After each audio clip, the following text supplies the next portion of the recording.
முன்னொரு காலத்தில் முனிவர் ஒருவர் வாழ்ந்து வந்தார். அரசர்களாலும் அறிஞர்களாலும் அவர் பெரிதும் போற்றப்பட்டார். அவருடைய அறிவுரைகளை அனைவரும் வேதவாக்காக நினைத்து ஏற்பர். ஒருமுறை அந்நாட்டு மன்னர் சாரங்கன் முனிவரை சந்தித்து பேச அவரது ஆசிரமத்திற்கு வந்தார். மகாசிரேஷரே, எனக்கு இந்த ராஜ வாழ்க்கையே வெறுத்துவிட்டது. நான் நாட்டு மக்களுக்காக எவ்வளவோ நன்மைகளை செய்கிறேன். ஆனாலும் அவர்கள் குறை கூறிக்கொண்டே இருக்கின்றனர். அன்பு செலுத்துகிறேன். ஆனாலும் அவர்கள் என்னிடம் ஏதாவது குறை கண்டு என்னை ஏசுகின்றனர். அண்டை நாட்டு மன்னர்களுடன் நட்புறவு கொண்டாடவே நினைக்கிறேன்.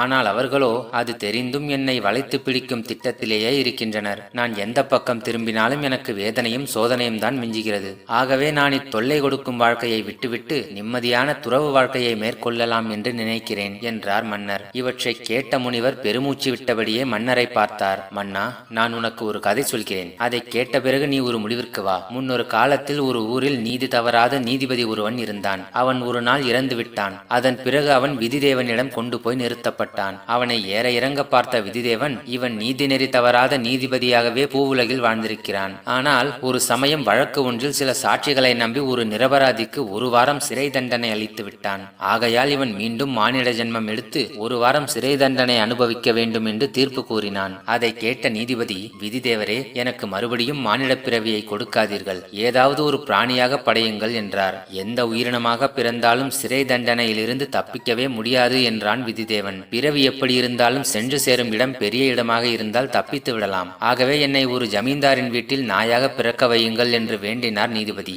உன் விருப்பத்தை நிறைவேற்றுகிறேன். ஆனால் நீ 1 வாரம் சிறை தண்டனையில் இருந்து தப்பிக்கவே முடியாது என்று கூறி அந்த நீதிபதியை பூலோகத்தில் ஒரு ஜமீன்தாரின் வீட்டில் நாயாக பிறக்க வைத்தான். அந்த ஜமீன்தாருக்கு குழந்தை இல்லை. ஆகவே அந்த நாயை தன் குழந்தையை போல் வளர்த்து வந்தார். அது படுத்துக் கொள்ள பட்டு மெத்தை, பால் சோறு உண்ண வெள்ளிக்கிண்ணம், கால்களுக்கு தங்க கொலுசு என்று அந்த நாய் ராஜபோக வாழ்க்கை வாழ்ந்து வந்தது. ஒரு நாள் ஜமீன்தாரின் நாட்கள் அந்த நாயை சாரட் வண்டியில் அழைத்து கொண்டு உலாவுவதற்கு சென்றனர். சாரட் வண்டி ஒரு காட்டுப்பாதையில் சென்று கொண்டிருந்த போது ஒரு புதரில் இருந்து வெளிப்பட்ட ஒரு முயலை பார்த்து விட்டது அந்த நாய். அவ்வளவுதான். அந்த சாரட் வண்டியிலிருந்து குதித்து முயலை துரத்தி கொண்டு ஓடியது. சாரட்டில் இருந்த ஜமீன்தாரின் நாட்கள் சாரட்டை நிறுத்திவிட்டு நாயை பிடிக்க அதன் பின்னே ஓடினர். ஆனால் சிறிது நேரத்தில் நாய் கண்களில் இருந்து மறைந்து விட்டது. காடு முழுக்க அவர்கள் தேடியும் நாய் கிடைக்காததால் அவர்கள் ஜமீன்தாரிடம் வந்து விஷயத்தை சொன்னார்கள். அதன் மேல் உயிரையே வைத்திருந்த ஜமீன்தார் அந்த நாயை எப்படியாவது கண்டுபிடித்து கொண்டு வரும்படி பல திசைகளிலும் ஆட்களை அனுப்பினார். அதே சமயம் முயலை துரத்தி கொண்டு ஓடிய நாய் முயலை காணாமல் ஏமாற்றமடைந்தது. பிறகு ஏதோ ஒரு பாதையில் சென்று வேறு ஊரை அடைந்தது.